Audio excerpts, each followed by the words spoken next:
সকাল বন্ধুরা, তোমরা সবাই কেরম আছো? আশা করি সবাই ভালো আছো, আমিও ভালো আছি। কালকে দুপুরের পর থেকে খুব বৃষ্টি হয়েছে, সারা রাত বৃষ্টি হয়েছে।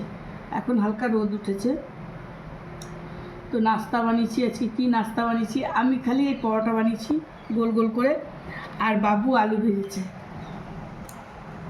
আর চা বানিয়েছে বাবু। দেখো না কত চা দিয়েছে আমাকে, 1 গ্লাস চা দিয়েছে। চা খেয়ে নাস্তা করবো কি?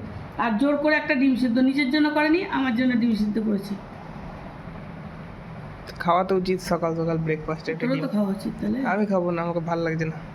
তো জোর করে একটা ডিম সিদ্ধ করেছে। এই নাস্তা আজকে। তোমরা কে কী নাস্তা করছো অবশ্যই জানিও।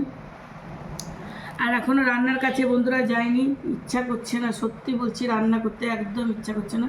শরীরটা খুব একটা ভালো লাগছে না। কি রান্না করে যাব? বাগানে যাব, বাগানে পুঁই শাক হয়েছে অনেক। ভাবছি একটু পুঁই শাকের তরকারি করবো আজকে। পুঁই শাক কেটে নিয়ে আসবো, এনে রান্না করবো। আর তারপর দেখি কি রান্না করি, তোমাদের তো দেখাবোই কী করছি না করছি। তো ঠিক আছে বন্ধুরা, ভালো থেকো। আমিও নাস্তা করে নিই। তোমরা যারা না করেছো তোমরা করে নাও, আর যদি আমার সাথে করতে হয় তাহলে অবশ্যই চলে এসো।